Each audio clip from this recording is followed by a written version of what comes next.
ਉਹ ਜੇ ਜ਼ਰੂਰ ਕਹੂਗਾ ਵੀ ਜਿੰਨਾ ਕੁਝ ਤੁਹਾਨੂੰ ਦਿੱਤਾ ਇੰਨਾ ਸਾਨੂੰ ਨਹੀਂ ਦਿੱਤਾ। ਖਾਲਸੇ ਨੂੰ 2 ਪਦਵੀਆਂ ਦਿੱਤੀਆਂ ਨੇ ਮਹਾਰਾਜ ਨੇ। ਕੋਈ ਬੜਾ ਤਕੜਾ ਨਿਰਮਲਾ ਸੰਤ ਮਹਾਤਮਾ ਸੀ, ਮੈਂ ਕਿਹਾ ਤੁਹਾਡੇ ਕੋਲ 1 ਪਦਵੀ ਹੈ, ਕਹਿੰਦਾ ਹਾਂ ਇਹ ਤਾਂ ਠੀਕ ਆ, ਕਹਿੰਦਾ ਅਸੀਂ ਤਾਂ ਸੰਤ ਹੀ ਆ। ਤੇ ਮੈਂ ਖਾਲਸੇ ਨੂੰ ਨਾਲ ਸਿਪਾਹੀ ਦੀ ਪਦਵੀ ਦਿੱਤੀ ਹੈ। 2 ਪਦਵੀਆਂ ਨੇ ਖਾਲਸੇ ਕੋਲੇ, ਇਹ ਸਿੰਘ ਵੀ ਹੈ, ਇਹ ਗ੍ਰਸਤੀ ਵੀ ਹੈ, ਸਿਪਾਹੀ ਵੀ ਹੈ। ਇਸ ਕਰਕੇ ਜਿਹੜੇ ਅਮੁੱਲ ਗੁਣ ਨੇ ਇਹਨਾਂ ਦਾ ਕੋਈ ਕਥਨ ਨਹੀਂ ਹੋ ਸਕਦਾ। ਖਿਮਾ, ਹਿੰਸਾ, ਮ੍ਰਿਦ, ਸਤ ਬਚਨ, ਤਪ, ਦਾਨ, ਸੀਲ, ਸੌਚ, ਤ੍ਰਿਸ਼ਨਾ, ਬਿਨਾ ਧਰਮ, ਲਿੰਗ, 10 ਜਾਨ, ਕੋਈ ਗੁਣ ਦਾ ਕਥਨ ਹੋ ਸਕਦਾ? ਅਮੁੱਲ ਵਾਪਾਰ। ਤੇ ਜਿਹੜਾ ਸਿੱਧੋ ਇਹਨਾਂ ਦਾ ਵਪਾਰ ਕਰਨਾ ਇਹ ਵੀ ਅਮੋਲਕ ਹੈ। ਸਤਿਗੁਰੂ ਜੀ ਦੀ ਹੱਟੀ ਤੇ ਆ ਕੇ ਸਾਧ ਸੰਗਤ ਵਿੱਚ ਬਹਿ ਕੇ ਜਿਹੜਾ ਗੁਣਾਂ ਦਾ ਵਪਾਰ ਕਰਨਾ ਹੈ, ਨਾਮ ਦਾ ਵਪਾਰ ਕਰਨਾ ਹੈ, ਇਹ ਅਮੋਲਕ ਵਪਾਰ ਹੈ। ਸੰਗਤ ਇੱਥੋਂ ਬਹਿ ਕੇ ਕਹਿਣੀ, ਬਹਿਣੀ, ਰਹਿਣੀ, ਸਹਿਣੀ, ਇਹ 4 ਚੀਜ਼ਾਂ ਪ੍ਰਾਪਤ ਕਰਦੀ ਹੈ। ਕਿਵੇਂ ਕਹਿਣਾ ਹੈ, ਕਿਵੇਂ ਬੈਠਣਾ ਹੈ, ਕਿਵੇਂ ਖਾਣਾ ਹੈ, ਕਿਵੇਂ ਬੋਲਣਾ ਹੈ। ਗੁਰਮੁਖਾਂ ਦੇ ਲੱਛਣ ਜਿਹੜੇ ਨੇ ਇਹ ਸੰਗਤ ਵਿੱਚੋਂ ਹੀ ਮਿਲਦੇ ਨੇ ਬੰਦੇ ਨੂੰ। ਬੜੇ ਬੜੇ ਬੰਦੇ ਪਹਿਲਾਂ ਸੰਗਤ ਤੋਂ ਦੂਰ ਰਹਿੰਦੇ ਨੇ, ਜਦ ਕਦੇ ਸੰਗਤ ਵਿੱਚ ਆਉਂਦੇ ਨੇ ਤਾਂ ਉਹ ਫਿਰ ਪਛਤਾਉਂਦੇ ਨੇ ਕਿ ਪਿਛਲੀ ਜ਼ਿੰਦਗੀ ਬੇਕਾਰ ਬਤੀਤ ਕਰ ਦਿੱਤੀ, ਅੱਜ ਤੱਕ ਅਸੀਂ ਇੰਨੇ ਗੁਣ ਲੈ ਨਾ ਸਕੇ। ਧੰਨ ਗੁਰਸਿੱਖ ਪਿਆਰੇ ਜਿਹੜੇ ਅਮੁੱਲ ਵਪਾਰ ਨੂੰ ਕਰਦੇ ਨੇ। ਜਿਹੜਾ ਵਪਾਰ ਹੈ ਗੁਰੂ ਸਾਹਿਬ ਦੇ ਸ਼ੁਭ ਗੁਣਾਂ ਦਾ ਅਮੋਲਕ ਹੈ। ਜਿਹੜਾ ਵਪਾਰ ਕਰਨਾ ਸਿੱਖ ਜਾਂਦਾ, ਆਪਾਂ ਵਪਾਰ ਕਰਨਾ ਸਿੱਖਣਾ। ਸਤਿਗੁਰੂ ਜੀ ਨੇ ਬਚਨ ਕੀਤਾ ਹੋਇਆ ਕਿ ਸ਼ਬਦ ਹਜ਼ਾਰੇ ਜਿਹੜਾ ਪੜੂਗਾ ਉਹਨੂੰ 5 ਗ੍ਰੰਥੀ ਜਿੰਨਾ ਮਹਾਤਮ ਦੇਵਾਂਗੇ। 1000 ਸ਼ਬਦ ਦਾ ਮਹਾਤਮ ਹੈ। ਇੱਕ ਤਾਂ ਸ਼ਬਦ ਹਜ਼ਾਰੇ ਕਦੇ ਨਹੀਂ ਛੱਡਣੇ, ਦੋਵੇਂ ਹੀ, 10ਵੇਂ ਪਾਤਸ਼ਾਹ ਵਾਲੇ ਤੇ 5ਵੇਂ ਪਾਤਸ਼ਾਹ ਜਿਹੜੇ ਉਚਾਰਨ ਕੀਤੇ। ਇੱਕ 16 ਵਾਰੀ ਤੂੰ ਹੀ ਕਹਿਣਾ ਨਹੀਂ ਛੱਡਣਾ। ਕਦੇ ਕਦੇ ਤਾਂ ਇੱਥੇ ਵੀ ਕਹਾ ਦਿੰਦਾ ਮੈਂ 16 ਵਾਰੀ, ਜੇ ਭੁੱਲ ਜਾਈਏ ਜਾਂ ਕਦੇ ਰਹਿ ਜਾਏ ਤਾਂ 16 ਵਾਰੀ ਤੂੰ ਹੀ ਜ਼ਰੂਰ ਕਹਿ ਲੈਣਾ, ਕਿਉਂਕਿ ਬੜਾ ਵੱਡਾ ਵਪਾਰ ਦਿੱਤਾ ਮਹਾਰਾਜ ਨੇ। ਜਦ 16000 ਵਾਰੀ ਉਚਾਰਿਆ, ਭਾਈ ਮਨੀ ਸਿੰਘ ਨੇ ਦੱਸਿਆ ਮਹਾਰਾਜ 16000 ਵਾਰ ਲਿਖ ਦਿੱਤਾ। ਕਹਿੰਦੇ ਇਹ ਤਾਂ ਗ੍ਰੰਥ ਬਹੁਤ ਵੱਡਾ ਹੋ ਜਾਏਗਾ। ਫਿਰ ਆਦਿ ਸ੍ਰੀ 10ਵੇਂ ਗ੍ਰੰਥ ਜਦੋਂ ਲਿਖਾਉਣ ਲੱਗੇ ਨੇ, ਕਹਿੰਦੇ ਵੱਡਾ ਹੋ ਜਾਏਗਾ। 16 ਵਾਰੀ ਰਹਿਣ ਦਿਓ, ਮਹਾਤਮ 16000 ਦਾ ਹੀ ਰਹੇਗਾ। ਜਿਹੜਾ 16 ਵਾਰੀ ਤੂੰ ਹੀ ਕਹਿੰਦਾ ਉਹਨੂੰ 16000 ਜਿੰਨਾ ਫਲ ਦੇ ਦਿੰਦੇ ਨੇ। ਸੰਨ ਸਾਹਿਬ ਇੱਕ ਵਾਰੀ ਲੰਘ ਜਾਣਾ ਤੇ ਮੁਕਤ ਹੋ ਜਾਣਾ। ਬੜਾ ਵੱਡਾ ਵਪਾਰ ਹੈ। ਇੰਨਾ ਅਮੋਲਕ ਵਪਾਰ ਕੌਣ ਦਿੰਦਾ ਆਪਾਂ ਨੂੰ? 84 ਪਾਠ ਜਪਜੀ ਸਾਹਿਬ ਦੇ ਕਰਕੇ 84 ਕੱਟੀ ਜਾਂਦੀ ਹੈ। ਅੰਮ੍ਰਿਤ ਛਕ ਕੇ ਜੰਮਣਾ ਮਰਨਾ ਕੱਢਦੇ ਨੇ। ਇੰਨਾ ਵੱਡਾ ਵਪਾਰ ਕੌਣ ਕਰਾ ਸਕਦਾ? ਇੰਨਾ ਵੱਡਾ ਵਪਾਰ ਕੌਣ ਕਰਾ ਸਕਦਾ ਕਿ ਇੱਕ ਛਿਨ ਵਿੱਚ ਹੀ ਸਾਰੇ ਗੁਨਾਹ ਕੱਟ ਦੇਵੇ ਕੋਈ? ਇੰਨੀ ਵੱਡੀ ਮੰਡੀ ਕੋਈ ਨਹੀਂ ਮਿਲਣੀ। ਇੰਨਾ ਵੱਡਾ ਵਪਾਰ ਕਿਤੇ ਵੀ ਨਹੀਂ ਹੋਣਾ। ਅਮੁੱਲ ਵਾਪਾਰੀਏ ਜਿਹੜੇ ਸਾਧ ਸੰਗਤ ਵਿੱਚ ਆਉਂਦੇ ਨੇ ਵਪਾਰ ਕਰਨ ਵਾਸਤੇ, ਰੱਬ ਦੇ ਪਿਆਰੇ, ਇਹ ਵੀ ਅਮੋਲਕ ਨੇ। ਬ੍ਰਹਮ ਗਿਆਨੀ ਵੀ ਅਮੋਲਕ ਨੇ, ਧੰਨ ਸਤਿਗੁਰੂ ਵੀ ਅਮੋਲਕ ਨੇ, ਇਹਨਾਂ ਦੇ ਵਪਾਰ ਵੀ ਅਮੋਲਕ ਨੇ। ਅਮੁੱਲ ਭੰਡਾਰ, ਸਤਿਗੁਰੂ ਜੀ ਦਾ ਭੰਡਾਰਾ ਵੀ ਅਮੋਲਕ ਹੈ, ਜਿਹੜਾ ਮੁੱਕਣ ਵਿੱਚ ਹੀ ਨਹੀਂ ਆਉਂਦਾ। ਬ੍ਰਹਮ ਗਿਆਨੀ ਦੇ ਹਿਰਦੇ ਨੂੰ ਭੰਡਾਰਾ ਬਣਾ ਦਿੱਤਾ, ਉਹ ਵੀ ਅਮੋਲਕ ਹੈ। ਸਾਧ ਸੰਗਤ ਵੀ ਇੱਕ ਭੰਡਾਰਾ ਹੈ, ਜਿਹੜਾ ਇਹਦੇ ਵਿੱਚ ਆ ਕੇ ਬਹਿ ਜਾਂਦਾ ਉਹ ਭੰਡਾਰੇ ਵਿੱਚੋਂ ਸਭ ਕੁਝ ਲੈ ਜਾਂਦਾ। ਇਸ ਕਰਕੇ ਇਹ ਵੀ ਭੰਡਾਰਾ ਅਮੋਲਕ ਹੈ। ਧੰਨ ਗੁਰੂ ਨਾਨਕ ਦੇਵ ਜੀ ਦਾ ਭੰਡਾਰਾ ਅਮੋਲਕ ਹੀ ਅਮੋਲਕ ਹੈ। ਇੱਥੇ ਕੋਈ ਕਮੀ ਪੈਂਦੀ ਨਹੀਂ। ਜਿੰਨਾ ਜ਼ਿਆਦਾ ਜਪੀ ਜਾਓ ਉਹਨਾਂ ਜ਼ਿਆਦਾ ਵਾਧਾ ਹੁੰਦਾ ਜਾਂਦਾ ਹੈ। ਖਾਓ ਖਰਚੋ ਰਲ ਮਿਲ ਭਾਈ, ਤੋਟ ਨਾ ਆਵੇ ਵੱਧ ਹੋ ਜਾਏ। ਤੇ ਇਸ ਕਰਕੇ ਮਹਾਰਾਜ ਕਹਿੰਦੇ ਖਾਵ ਹੈ ਖਰਚ ਰਲ ਮਿਲ ਭਾਈ, ਤੋੜ ਨਾ ਆਵੇ ਵੱਧ ਹੋ ਜਾਈ। ਟਿੱਚਰ ਮੂਲ ਨਾ ਥੁੜਿੰਦੋ ਜਿਚਰ ਆਪ ਕਿਰਪਾਲ, ਸਬਦੋ ਖੁੱਟ ਬਾਬਾ ਨਾਨਕਾ, ਖਾਹ ਖਰਚ ਧਨ ਮਾਲ। ਮਹਾਰਾਜ ਕਹਿੰਦੇ ਜਿੰਨਾ ਮਰਜ਼ੀ ਭੰਡਾਰਾ ਸਾਡਾ ਵਰਤੀ ਜਾਓ ਕਦੇ ਮੁੱਕੇਗਾ ਨਹੀਂ। ਸ਼ੁਭ ਗੁਣਾਂ ਦਾ ਭੰਡਾਰਾ ਗੁਰਸਿੱਖ ਨੂੰ ਹੀ ਬਣਾ ਦਿੰਦੇ ਹਾਂ ਅਸੀਂ। ਜੇ ਸਿੱਖ ਵੀ ਭੰਡਾਰਾ ਲੈਣਾ ਚਾਹੇ ਤਾਂ ਸਿੱਖ ਵੀ ਨਾਮ ਜਪਣ ਲੱਗ ਜਾਏ। ਸੰਤਨ ਹਿਰਦਾ ਭੰਡਾਰ, ਸੰਤਾਂ ਦਾ ਹਿਰਦਾ ਵੀ ਭੰਡਾਰਾ ਬਣ ਜਾਂਦਾ ਹੈ। ਕਿਉਂ? ਭੰਡਾਰੇ ਵਰਤਦੇ ਨੇ ਨਾਮ ਦੇ, ਸ਼ੁਭ ਗੁਣਾਂ ਦੇ, ਗਿਆਨ ਦੇ ਭੰਡਾਰੇ ਗੁਰੂ ਦੇ ਦਰ ਤੇ ਵਰਤਦੇ ਨੇ। ਕਬੀਰ ਲੂਟਣਾ ਹੈ ਤਾਂ ਲੂਟ ਲੈ, ਰਾਮ ਨਾਮ ਹੈ ਲੂਟ, ਫਿਰ ਪਾਛਾ ਪਛਤਾ ਹੋਂਗੇ ਜਬ प्राण जाहेंगे छूट। वाहे गुरु वाहे गुरु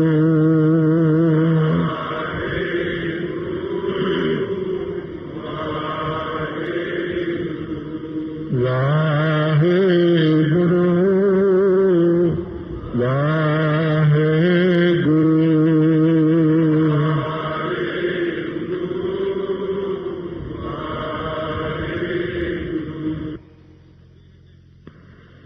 पंक्ति का रूप होना ਅਤੇ ਡਰਾਮੇ ਕਰਨ ਵਾਲਿਆਂ ਨੂੰ ਦੇਖੋ, ਜਿਹੜਾ ਉਹਨਾਂ ਨੂੰ ਰੋਲ ਮਿਲਦਾ ਹੈ ਡਰਾਮੇ ਦੇ ਵਿੱਚ, ਭਾਵੇਂ ਉਹ ਕੁਝ ਨਹੀਂ ਹੁੰਦਾ ਜਿਹੜਾ ਉਹਨੂੰ ਰੋਲ ਮਿਲਦਾ, ਪਰ ਫਿਰ ਵੀ ਉਹ ਜਦੋਂ ਪਾਤਰ ਡਰਾਮਾ ਕਰਦਾ ਹੈ ਬਿਲਕੁਲ ਉਸੇ ਵਿੱਚ ਹੀ ਢਲ ਜਾਂਦਾ ਹੈ। ਉਹ ਐਂ ਲੱਗਦਾ ਕਿ ਸੱਚਮੁੱਚ ਹੀ ਰਾਜਾ ਹੈ ਜਾਂ ਇਉਂ ਲੱਗਦਾ ਸੱਚਮੁੱਚ ਹੀ ਚੰਡਾਲ ਹੈ।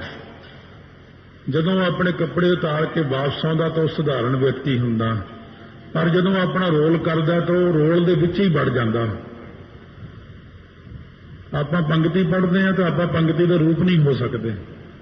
ਪੰਗਤੀ ਪੜ੍ਹਦੇ ਹਾਂ, ਮਨ ਕਿਤੇ ਹੋਰ, ਪੰਗਤੀ ਕਿਤੇ ਹੋਰ ਹੁੰਦੀ ਹੈ। ਚਲੋ ਭਈ ਭਾਈ ਸਾਹਿਬ ਨੇ ਬੋਲਿਆ ਅੱਗੇ ਪਿੱਛੇ ਬੋਲ ਦੂੰ।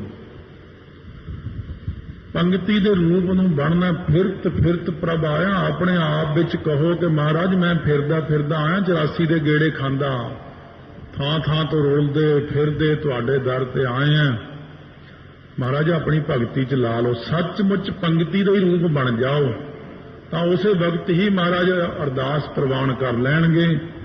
ਗੰਭੀਰ ਹੋ ਕੇ ਚੱਲੋ, ਬੈਰਾਗ ਧਾਰ ਕੇ ਚੱਲੋ। ਮਹਾਰਾਜ ਕਹਿੰਦੇ ਅਮੁੱਲ ਗੁਣ, ਜਿਹੜੇ ਗੁਣ ਸਤਿਗੁਰੂ ਜੀ ਸਿੱਖ ਨੂੰ ਦਿੰਦੇ ਨੇ ਉਹ ਬੜੇ ਅਮੋਲਕ ਗੁਣ ਹੁੰਦੇ ਨੇ।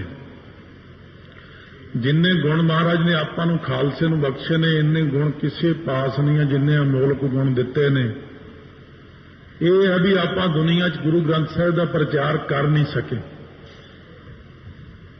ਜੇ ਕਿਤੇ ਇਹੀ ਪ੍ਰਚਾਰ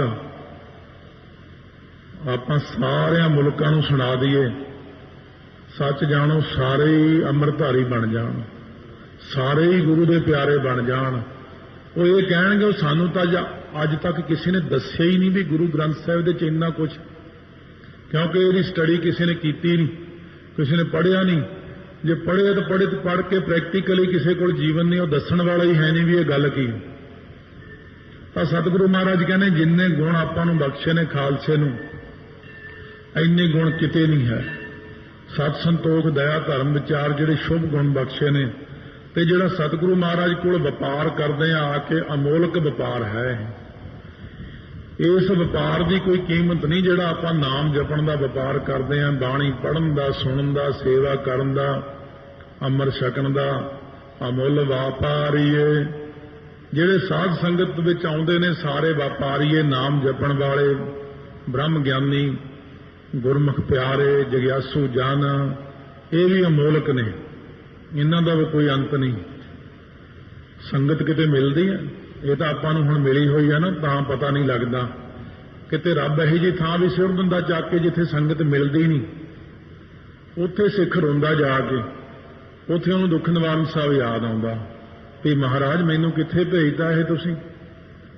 ਇਹ ਤਾਂ ਬੜੀ ਕਿਰਪਾ ਸੱਚੇ ਪਾਤਸ਼ਾਹ ਦੀ, ਆਪਾਂ ਨੂੰ ਨਾਮ ਦੇ ਵਪਾਰੀ ਮਹਾਰਾਜ ਨੇ ਬਣਾ ਲਿਆ। ਕਿਨਹੀ ਬੰਦਿਆ ਕਾਂਸੀ ਤਾਂਬਾ, ਕਿਨਹੀ ਲੌਂਗ ਸੁਪਾਰੀ, ਉੱਥੇ ਹੀ ਉਲਝੇ ਫਿਰਦੇ ਨੇ। ਸੰਤਹਿ ਬੰਜਿਆ ਨਾਮ ਗੋਬਿੰਦ ਕਾ, ਇਹਾ ਖੇਪ ਹਮਾਰੀ। ਅਮੁੱਲ ਵਪਾਰੀਏ, ਅਮੁੱਲ ਭੰਡਾਰ। ਸਤਿਗੁਰੂ ਆਪ ਵੀ ਵਪਾਰੀ ਨੇ, ਅਮੋਲਕ ਸਾਡੇ ਸ਼ਾਹ ਨੇ। ਤੇ ਸਤਿਗੁਰੂ ਜੀ ਦੇ ਜਿਹੜੇ ਭੰਡਾਰੇ ਨੇ ਨਾ ਗੁਰਬਾਣੀ ਦੇ, ਇਹ ਵੀ ਅਮੋਲਕ ਭੰਡਾਰੇ ਨੇ। ਇੱਥੇ ਕੁਝ ਘਟਦਾ ਨਹੀਂ ਹੈ, ਇੱਥੇ ਤਾਂ ਵੱਧਦਾ ਹੀ ਜਾਂਦਾ, ਵੱਧਦਾ ਹੀ ਜਾਂਦਾ। ਦਿਨੋਂ ਦਿਨ ਗੁਰੂ ਨਾਨਕ ਸਾਹਿਬ ਦਾ ਖਜ਼ਾਨਾ ਵੱਧਦਾ ਹੈ, ਘਟਦਾ ਨਹੀਂ ਹੈ।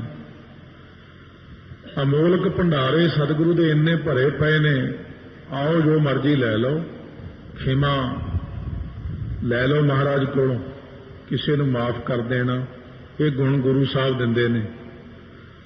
ਮਹਾਰਾਜ ਸੱਚੇ ਪਾਤਸ਼ਾਹ ਕਹਿੰਦੇ ਬੁਰੇ ਨਾਲ ਬੁਰਾਈ ਕਰਨੀ, ਇਹ ਤਾਂ ਸਾਰੇ ਲੋਕ ਕਰਦੇ ਨੇ। ਬੁਰੇ ਨਾਲ ਬੁਰਾ ਕਰਨਾ, ਮਾਫ ਕਰਨ ਕਈ ਸਿਆਣੇ ਮਾਫ ਕਰ ਦਿੰਦੇ ਨੇ, ਇਹ ਖੇਮ ਹੈ। ਚਲੋ ਭਾਈ ਗਲਤੀ ਹੋ ਗਈ, ਕੋਈ ਗੱਲ ਨਹੀਂ। ਬੁਰੇ ਨਾਲ ਫਿਰ ਨੇਕੀ ਕਰਨੀ, ਇਹ ਗੁਰੂ ਨਾਨਕ ਜਾਣੇ। ਇਹ ਤੀਜੇ ਦਰਜੇ ਦੀ ਭਾਵ ਪਹਿਲੇ ਦਰਜੇ ਦੀ ਗੱਲ ਆ ਗਈ ਵੀ ਬੁਰੇ ਦਾ ਵੀ ਭਲਾ ਕਰਨਾ ਹੈ। ਗੁਰੂ ਨਾਨਕ ਦੇ ਘਰ ਵਿੱਚ ਹੈ ਸੱਜਣ ਠੱਗ ਨੂੰ ਤਾਰਨਾ, ਨਹੀਂ ਤਾਂ ਬੁਰਿਆਂ ਨੂੰ ਲੋਕ ਮਾਰ ਛੱਡਦੇ ਨੇ। ਪਰ ਗੁਰੂ ਨਾਨਕ ਦੇਵ ਜੀ ਕਹਿੰਦੇ ਨਹੀਂ, ਇਹਨੂੰ ਅਕਲ ਘੱਟ ਹੈ, ਬਸ ਇਹਨੂੰ ਸੋਝੀ ਨਹੀਂ, ਜੇ ਇਹਨੂੰ ਚੰਗੇ ਪਾਸੇ ਲਾ ਦਈਏ। ਗੁਰੂ ਨਾਨਕ ਦੇਵ ਜੀ ਜਾਂ ਸੱਜਣ ਠੱਗ ਨੂੰ ਸੋਝੀ ਦੇਤੀ ਤਾਂ ਸੱਜਣ ਦੇ ਨਾਲ ਦੇ ਮਿੱਤਰਾਂ ਨੂੰ ਵੀ ਤੇ ਸੱਜਣ ਸਮੇਤ ਸਾਰੇ ਹੀ ਕਹਿਣ ਲੱਗ ਪਏ ਸਤਿਨਾਮ ਸ੍ਰੀ ਵਾਹਿਗੁਰੂ ਸਾਹਿਬ ਜੀ, ਸਤਿਨਾਮ ਸਤਿਨਾਮ ਸ੍ਰੀ ਵਾਹਿਗੁਰੂ ਸਾਹਿਬ ਜੀ, ਸਤਿਨਾਮ ਸ੍ਰੀ ਵਾਹਿਗੁਰੂ ਸਾਹਿਬ, ਸਤਿਨਾਮ ਸ੍ਰੀ। ਇਸ ਤਰ੍ਹਾਂ ਮਹਾਰਾਜ ਕਹਿੰਦੇ ਭੰਡਾਰ ਭਰਿਆ ਪਿਆ ਮੇਰੇ ਕੋਲ, ਸਭ ਨਿਧਾਨ 10 ਅਸ਼ਟ ਸਿਧਾਨ ਠਾਕੁਰ ਕਰ ਤਲ ਧਰਿਆ। ਜਨ ਨਾਨਕ ਬਲ ਬਲ ਸਦ ਬਲ ਜਾਈਐ, ਤੇਰਾ ਅੰਤ ਨਾ ਪਾਰਾ ਵਰਿਆ। ਮੇਰੇ ਤਾਂ ਭੰਡਾਰੇ ਭਰੇ ਪਏ ਨੇ, ਆ ਜਾਓ ਜਿਹਨੇ ਲਿਜਾਣੇ ਆ। ਅਮੋਲਕ ਭੰਡਾਰੇ ਨੇ, ਇਹਨਾਂ ਦੀ ਕੋਈ ਕੀਮਤ ਨਹੀਂ ਹੈ। ਕੀ ਕੀਮਤ ਦੇ ਸਕਦੇ ਆ? ਕੀ ਦੇ ਸਕਦੇ ਆ? ਅੰਮ੍ਰਿਤ ਦੇ ਵੱਟੇ ਤੁਹਾਨੂੰ, ਗੁਰਬਾਣੀ ਵੱਟੇ ਕੀ ਦੇ ਸਕਦੇ ਆ? ਕੁਛ ਨਹੀਂ ਦੇ ਸਕਦੇ। ਕਥਾ ਕੀਰਤਨ ਦੇ ਬਦਲੇ ਕੀ ਦੇਊਗਾ ਕੋਈ? ਕਿੰਨਾ ਕੁ ਦੇਊਗਾ ਕੋਈ? ਇੱਕ ਪਰਮੇਸ਼ਰ ਦੇ ਨਾਮ ਨੂੰ ਤੱਕੜੀ 'ਚ ਇੱਕ ਪਾਸੇ ਰੱਖ ਕੇ ਜੇ ਤੋਲਣ ਲੱਗ ਪਈਏ, ਪੂਰੇ ਬ੍ਰਹਿਮੰਡ ਨੂੰ ਤੋਲ ਲਈਏ ਤਾਂ ਵੀ ਤੋਲਿਆ ਨਹੀਂ ਜਾਂਦਾ। ਇੱਕ ਕੀਰਤਨ ਦੀ ਕਿੰਨੀ ਕੀਮਤ ਹੈ, ਇੱਕ ਕਥਾ ਦੀ ਕਿੰਨੀ ਕੀਮਤ ਹੈ, ਪੂਰਾ ਬ੍ਰਹਿਮੰਡ ਵੀ ਤੋਲ ਲਈਏ ਤਾਂ ਵੀ ਉਹਦੀ ਕੋਈ ਕੀਮਤ ਨਹੀਂ ਪਾ ਸਕਦਾ। ਧੀ ਤੇਰੀ ਕੀਮਤ ਨਾ ਪਵੈ, ਮਹਾਰਾਜ ਕਹਿੰਦੇ ਤੇਰੀ ਕੀਮਤ ਪਾ ਹੀ ਨਹੀਂ ਸਕਦੀ। ਅਮੁੱਲ ਆਵਹਿ ਅਮੁੱਲ ਲੈ ਜਾਹੇ। ਗੁਰਮੁਖਾਂ ਦਾ ਸੰਸਾਰ ਦੇ ਅੰਦਰ ਆਵਹਿ, ਆਉਣਾ ਵੀ ਅਮੋਲਕ ਹੈ। ਇਸੇ ਕਰਕੇ ਗੁਰਮੁਖਾਂ ਨੂੰ ਕਿਹਾ ਧੰਨ ਧੰਨ ਧੰਨ ਜਨ ਆਇਆ। ਕਿਉਂ ਆਇਆ ਧੰਨ? ਕਿਉਂਕਿ ਜਿਸ ਪ੍ਰਸਾਦ ਸਭ ਜਗਤ ਤਰਾਇਆ। ਬੜੀ ਦੁਨੀਆ ਤਾਰਦੇ ਨੇ ਜਦੋਂ ਗੁਰਮੁਖ ਆਉਂਦੇ ਨੇ। ਕਿਸੇ ਮਹਾਤਮਾ ਨੇ 10 ਲੱਖ ਤਾਰਿਆ, ਕਿਸੇ ਨੇ 20 ਲੱਖ ਤਾਰਿਆ, ਕਿਸੇ ਨੇ 50 ਲੱਖ ਤਾਰਿਆ, ਕਿਸੇ ਨੇ ਕਰੋੜਾਂ ਤਾਰੇ ਗੁਰਬਾਣੀ ਦੇ ਆਸਰੇ। ਤੁਹਾਡਾ ਆਉਣਾ ਵੀ ਮਹਾਂਪੁਰਸ਼ੋ ਅਮੋਲਕ ਹੈ। ਤੇ ਫਿਰ ਸੰਸਾਰ ਦੇ ਅੰਦਰੋਂ ਬ੍ਰਹਮ ਗਿਆਨ ਲੈਣਾ, ਮੁਕਤੀਆਂ ਲੈਣੀਆਂ, ਆਨੰਦ ਲੈਣਾ, ਅਮੁੱਲ ਲੈ ਜਾਹੇ। ਫਿਰ ਸੱਚਖੰਡ ਚਲੇ ਜਾਣਾ, ਇਹ ਵੀ ਤੁਹਾਡਾ ਅਮੋਲਕ ਹੈ। ਤੁਹਾਡਾ ਤਾਂ ਆਇਆ ਵੀ ਸਫਲਾ, ਤੁਹਾਡਾ ਜਾਣਾ ਵੀ ਸਫਲਾ। ਅਮੁੱਲ ਆਵਹਿ। ਜਿਹੜੇ ਸਾਧ ਸੰਗਤ ਵਿੱਚ ਆਉਂਦੇ ਨੇ ਅਮੋਲਕ ਗੁਣਾਂ ਨੂੰ ਲੈਣ, ਅਮੋਲਕ ਭੰਡਾਰੇ ਨੂੰ ਲੈਣ, ਅਮੋਲਕ ਵਪਾਰੀਏ, ਇਸ ਸੰਗਤ ਦਾ ਵੀ ਕੋਈ ਮੁੱਲ ਨਹੀਂ ਹੈ। ਸਤਿਗੁਰੂ ਨੂੰ ਪੁੱਛ ਕੇ ਦੇਖੋ ਆਪਣਾ ਮੁੱਲ, ਦੁਨੀਆ ਨਾ ਪੁੱਛੋ। ਸਤਿਗੁਰੂ ਤੁਹਾਡਾ ਇੰਨਾ ਮੁੱਲ ਪਾਉ। ਮਹਾਰਾਜ ਕਹਿੰਦੇ ਇਹ ਤਾਂ ਅਮੋਲਕ ਨੇ ਮੇਰੇ ਪਿਆਰੇ। ਇਹ ਜਿਹੜੀ ਸੰਗਤ ਰੋਜ਼ ਬੈਠਦੀ ਹੈ ਇਹਨੂੰ ਅਮੋਲਕ ਪਿਆਰਾ ਕਿਹਾ ਜਾਂਦਾ। ਮੇਰਾ ਅਮੋਲਕ ਹੈ ਬੱਚਾ, ਬਹੁਤ ਅੱਛਾ ਹੈ, ਬੜਾ ਪਿਆਰ ਕਰਦੇ ਨੇ ਗੁਰੂ ਨਾਨਕ ਦੇਵ ਜੀ। ਇਹ ਮੇਰਾ ਅਮੋਲਕ ਪੁੱਤਰ ਹੈ। ਇਹ ਰੋਜ਼ ਆਉਂਦਾ ਸੰਗਤ ਵਿੱਚ, ਮੇਰੇ ਆਖੇ ਲੱਗਦਾ, ਇਹ ਅੰਮ੍ਰਿਤ ਛਕ ਕੇ ਤਿਆਰ ਪਰ ਤਿਆਰ ਰਹਿੰਦਾ ਹੈ, ਬਾਣੀ ਪੜ੍ਹਦਾ ਹੈ, ਮੇਰਾ ਅਮੋਲਕ ਹੀਰਾ ਹੈ। ਕਿਉਂ? ਮਹਾਰਾਜ ਆਪਣੀ ਸੰਗਤ ਨੂੰ ਪਿਆਰ ਕਰਦੇ। ਸੰਗਤ ਵਿੱਚ ਆਉਣਾ ਵੀ ਅਮੋਲਕ ਹੈ। ਫਿਰ ਸੰਗਤ ਵਿੱਚੋਂ ਜਿਹੜੇ ਉਹ ਵੀ ਧਨ ਨੇ, ਜਿਹੜੇ ਸੁਣ ਕੇ ਮਨ ਦੇ ਅੰਦਰ ਵਸਾ ਕੇ ਆਪਣੇ ਹਿਰਦੇ ਰੂਪ ਖਜ਼ਾਨੇ ਨੂੰ ਸ਼ੁਭ ਗੁਣਾਂ ਨਾਲ ਭਰ ਕੇ ਲੈ ਜਾਂਦੇ ਨੇ। ਉਹ ਵੀ ਧਨ ਨੇ ਜਿਹੜੇ ਕਹਿੰਦੇ ਅੱਜ ਜਾ ਕੇ ਮੈਂ ਔਗਣ ਛੱਡ ਦੇਣੇ ਨੇ, ਆਹ ਔਗਣ ਛੱਡ ਦੇਣੇ ਨੇ, ਅੱਜ ਮੈਂ ਆਹ ਗੁਣ ਗ੍ਰਹਿਣ ਕਰ ਲੈਣੇ ਨੇ, ਅੱਜ ਮੈਂ ਹੁਣ ਇੰਨਾ ਨਾਮ ਜਪਣਾ। ਜੇ ਕੋਈ ਟੀਵੀ ਦੇਖਣਾ ਛੱਡ ਦੇ, ਮਹਾਰਾਜ ਕਹਿੰਦੇ ਧੰਨ ਹੈ, ਧੰਨ ਹੈ, ਤੂੰ ਛੱਡਤਾ, ਸ਼ਾਬਾਸ਼ ਵੀ ਛੱਡ ਦਿੱਤਾ ਇਹਨੇ। ਅਖਬਾਰ ਪੜ੍ਹਨਾ ਵੀ ਛੱਡ ਦਿਓ, ਬਾਹਲਾ ਨਾ ਪੜ੍ਹਿਆ ਕਰੋ। ਮੋਟੀਆਂ ਮੋਟੀਆਂ ਖਬਰਾਂ ਦੇਖ ਲਈਆਂ ਜੇ ਬਾਹਲਾ ਹੀ ਔਖੇ ਹੁੰਦੇ। ਮੈਗਜ਼ੀਨ ਵਗੈਰਾ ਪੜ੍ਹਨੇ, ਇੱਧਰਲੇ ਉਹਦੀਆਂ ਗੰਦੀਆਂ ਚੀਜ਼ਾਂ ਪੜ੍ਹਨੀਆਂ, ਇਹ ਛੱਡ ਕੇ ਹੋਰ ਗਾਣੇ ਆ, ਲੱਚਰ ਚੀਜ਼ਾਂ ਦੇਖਣੀਆਂ, ਇੱਧਰ ਉੱਧਰ ਘੁੰਮਣਾ ਫਿਰਨਾ, ਖਾਣਾ, ਇਹ ਸਭ ਛੱਡ ਕੇ ਤਾਈਓਂ ਤਾਂ ਬਣੋਗੇ ਦੇਵਤੇ। ਮਾਂਜਨ ਮਾਨਸ ਤੇ ਦੇਵਤੇ ਕੀ ਇਹ ਕਰਤ ਨਾ ਲਾਗੀ ਬਾਹਰ, ਨਹੀਂ ਤਾਂ ਦੈਂਤ ਦੇ ਦੈਂਤ ਰਹਿ ਜਾਾਂਗੇ ਫਿਰ। ਤਾਂ ਮਹਾਰਾਜ ਕਹਿੰਦੇ ਉਹ ਧੰਨ ਹੈ ਗੁਰਮੁਖਾ, ਤੂੰ ਅਮੁੱਲ ਗੁਣ ਲੈ ਕੇ ਸੰਗਤ ਵਿੱਚੋਂ ਗਿਆ, ਇੰਨਾ ਅਮੋਲਕ ਬਣ ਗਿਆ। ਜਿਸ ਨੂੰ ਕੋਈ ਗਿਆਨ ਨਹੀਂ ਹੁੰਦਾ ਉਹ ਸੰਗਤ ਵਿੱਚ ਆ ਕੇ ਅਮੋਲਕ ਬਣ ਕੇ ਜਾਂਦਾ। ਅਮੁੱਲ ਭਾਏ ਅਮੁੱਲਾ ਸਮਾਹਿ।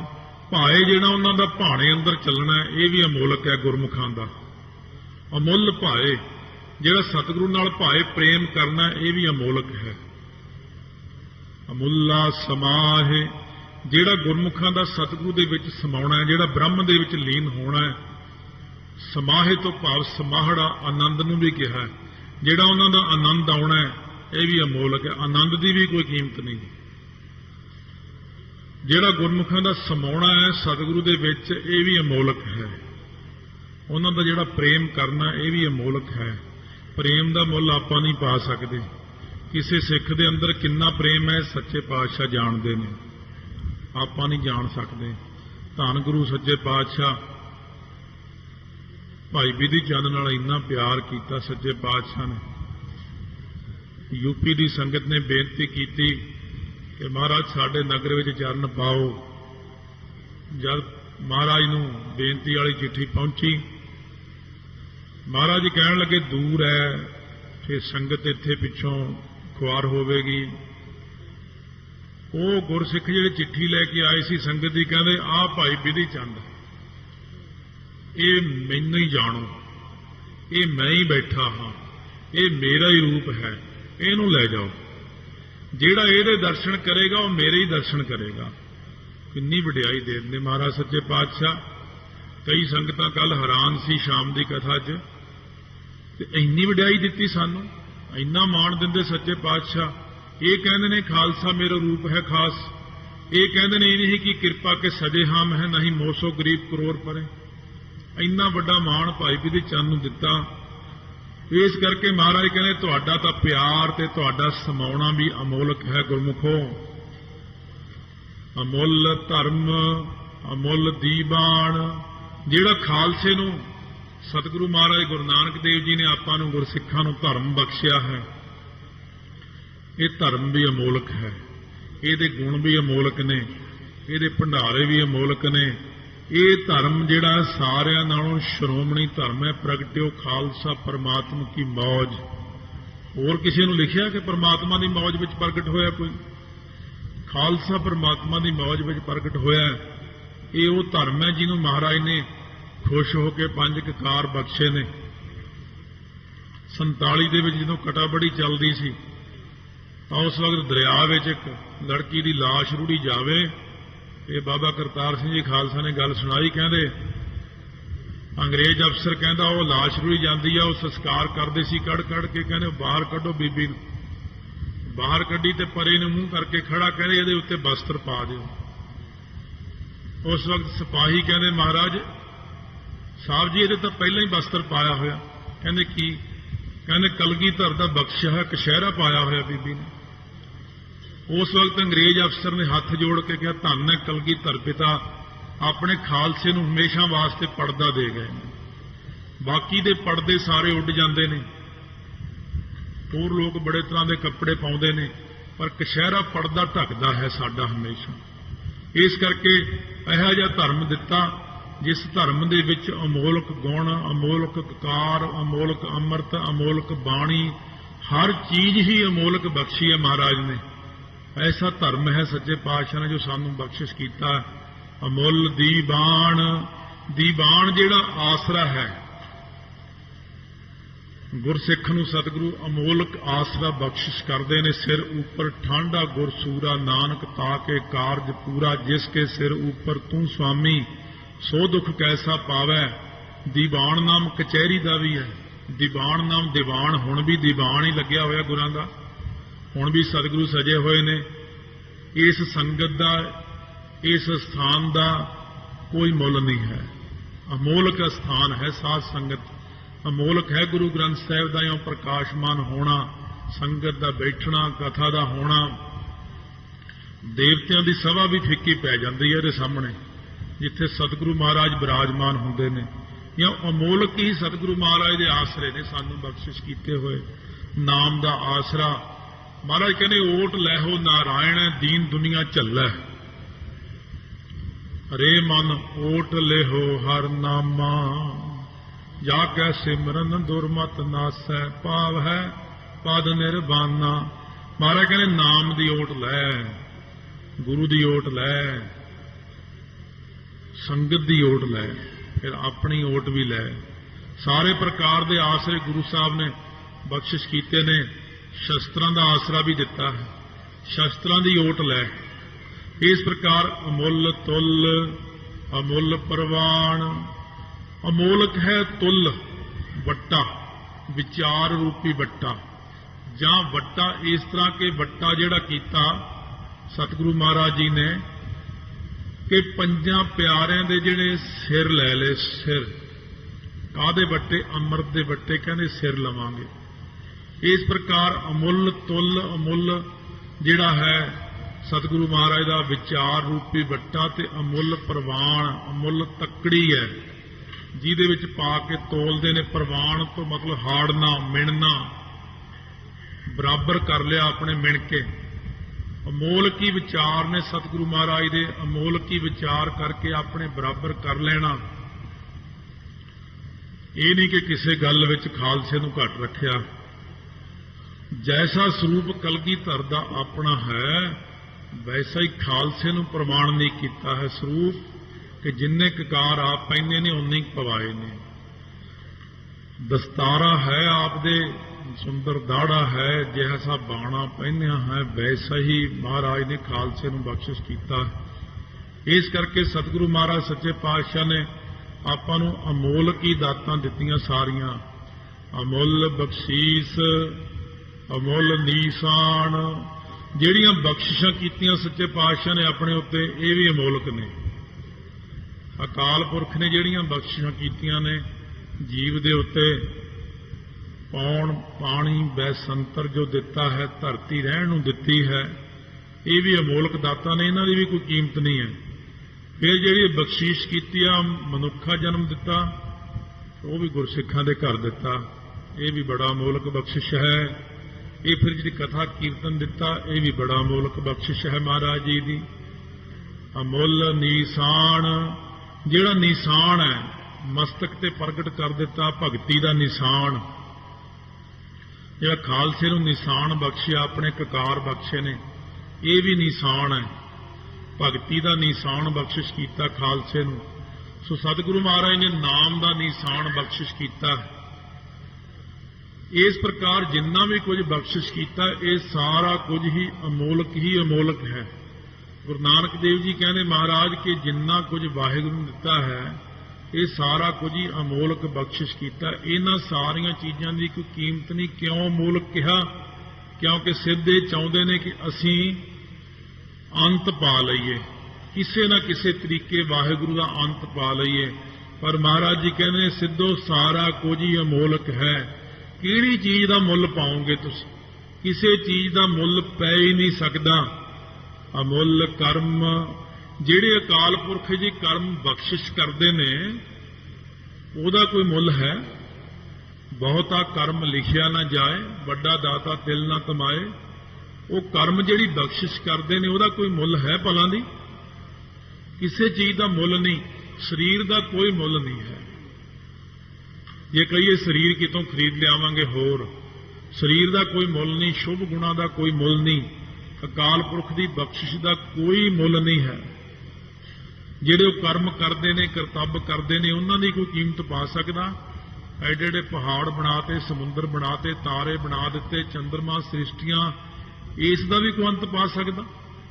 ਅਮੁੱਲ ਫੁਰਮਾਨ, ਅਕਾਲ ਪੁਰਖ ਦਾ ਜਿਹੜਾ ਗੁਰੂ ਕੀ ਬਾਣੀ ਬਖਸ਼ਿਸ਼ ਕੀਤੀ ਆਪਾਂ ਨੂੰ, ਇਹ ਜਿਹੜਾ ਫੁਰਮਾਨ ਦਿੱਤੇ ਨੇ, ਸ਼੍ਰੀ ਮੁਖ ਵਾਕ ਬਖਸ਼ੇ ਨੇ 1430 ਅੰਗ ਦੇ ਵਿੱਚ, ਇਹਨਾਂ ਦਾ ਕੋਈ ਮੁੱਲ ਪਾ ਸਕਦਾ?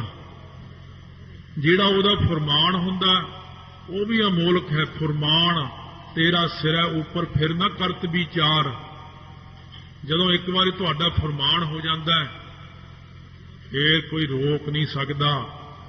ਕਹਿੰਦੇ ਹਰ ਫੁਰਮਾਨ ਦਰਗਹਿ ਕਾ ਆਇਆ। ਜਦੋਂ ਤੇਰਾ ਫੁਰਮਾਨ ਆਉਂਦਾ, ਚੱਲ ਬਈ ਸੱਚਖੰਡ ਨੂੰ ਜਾਣਾ, ਤਾਂ ਵੀ ਰੋਕ ਸਕਦਾ। ਜਦੋਂ ਕਿਸੇ ਨੇ ਜਨਮ ਲੈਣਾ, ਤਾਂ ਵੀ ਨਹੀਂ ਰੋਕ ਸਕਦਾ। ਆਵਤ ਕਿਨੇ ਨਾ ਰਾਖਿਆ, ਜਾਵਤ ਕਿਉਂ ਰਾਖਿਆ ਜਾਏ। ਮਹਾਰਾਜ ਕਹਿੰਦੇ ਜੰਮਣ ਲੱਗੇ ਨੂੰ ਨਹੀਂ ਕੋਈ ਰੋਕ ਸਕਿਆ, ਤੇ ਮਰਨ ਲੱਗੇ ਨੂੰ ਕੌਣ ਰੋਕ ਸਕਦਾ?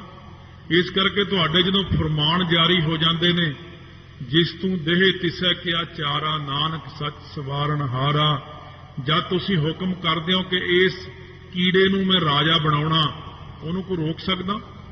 ਇਸ ਕਰਕੇ ਤੁਹਾਡੇ ਜਿੰਨੇ ਵੀ ਫਰਮਾਨ ਨੇ, ਜਿੰਨੇ ਵੀ ਹੁਕਮਨਾਮੇ ਨੇ, ਜਿੰਨੇ ਵੀ ਹੁਕਮ ਤੁਸੀਂ ਭੇਜਦੇ ਹੋ ਸਿੱਖ ਸੰਗਤਾਂ ਨੂੰ, ਉਹ ਹੁਕਮਨਾਮਿਆਂ ਦੇ ਦਰਸ਼ਨ ਕਰਨੇ ਵੀ ਤੁਹਾਡੇ ਅਮੋਲਕ ਨੇ। ਤਾਂ ਮਹਾਰਾਜ ਜੀ ਫਿਰ ਜੇ ਸਾਰਾ ਕੁਝ ਆਪਾਂ ਤੱਕੜੀ 'ਚ ਪਾ ਕੇ ਇੱਕ ਪਾਸੇ ਸਾਰੀਆਂ ਚੀਜ਼ਾਂ ਤੋਲ ਕੇ ਦੇਖ ਲਈਏ ਤਾਂ ਦੱਸੋ ਫਿਰ ਤਾਂ ਕੋਈ ਅੰਤ ਪੈ ਸਕਦਾ? ਅਮੁੱਲ ਆਖਿਆ ਨਾ ਜਾਏ। ਉਹ ਜਿਹੜਾ ਅਮੋਲਕ ਪਰਮਾਤਮਾ ਅਮੋਲਕ ਹੀ ਅਮੋਲਕ ਹੈ, ਉਹ ਭਾਈ ਆਖਿਆ ਨਹੀਂ ਜਾ ਸਕਦਾ। ਮੰਨ ਲਿਆ ਕਰੋ ਗੱਲ। ਕਿੱਥੋਂ ਤੱਕ ਉਹਦਾ ਕਥਨ ਕਰਕੇ ਕਹੋਗੇ? ਕਹਿੰਦੇ ਮਹਾਰਾਜ ਅਸੀਂ ਆਖੀ ਜਾਵਾਂਗੇ, ਆਖੀ ਜਾਵਾਂਗੇ। ਕਹਿੰਦੇ ਕਹਿੰਦੇ ਕਿਤੇ ਤਾਂ ਅੰਤ ਪਵੇਗਾ ਉਹਦੀਆਂ ਗੱਲਾਂ ਦਾ, ਕਿ ਉਹਦੇ ਗੁਣਾਂ ਦਾ, ਕਿ ਉਹਦੇ ਹੋਰ। ਮਹਾਰਾਜ ਕਹਿੰਦੇ ਕਈਆਂ ਨੇ ਕੋਸ਼ਿਸ਼ ਕੀਤੀ ਹੈ। ਕਹਿੰਦੇ ਮਹਾਰਾਜ ਫਿਰ ਅੰਤ ਪਾ ਨਹੀਂ ਸਕੇ। ਕਹਿੰਦੇ ਮਹਾਰਾਜ ਕਹਿੰਦੇ ਤੁਸੀਂ, ਤੁਹਾਡੀ ਤਾਂ ਉਮਰ ਕੁਛ ਵੀ ਨਹੀਂ। ਕਈਆਂ ਨੇ ਲੱਖਾਂ ਵਰ੍ਹੇ ਤੱਕ ਕੋਸ਼ਿਸ਼ ਕੀਤੀ ਹੈ, ਕਰੋੜਾਂ ਵਰ੍ਹਿਆਂ ਤੱਕ ਕੋਸ਼ਿਸ਼ ਕੀਤੀ ਹੈ। ਸ਼ਿਵ ਜੀ ਹੁਣਾਂ ਨੇ 88 ਹਜ਼ਾਰ ਵਰ੍ਹਾ ਇੱਕ ਸਮਾਧੀ ਹੈ ਸ਼ਿਵ ਜੀ ਦੀ। ਤੁਹਾਡੀ ਤਾਂ ਉਮਰ ਨਹੀਂ ਹੈ ਕੁਛ, ਤੁਸੀਂ ਤਾਂ 1000 2000 ਕੋਈ 5000 ਸਾਲ ਦਾ ਹੋ। ਸ਼ਿਵ ਜੀ ਦੀ ਇੱਕ ਸਮਾਧੀ 88 ਹਜ਼ਾਰ ਵਰ੍ਹਾ ਲੱਗਦੀ ਹੈ।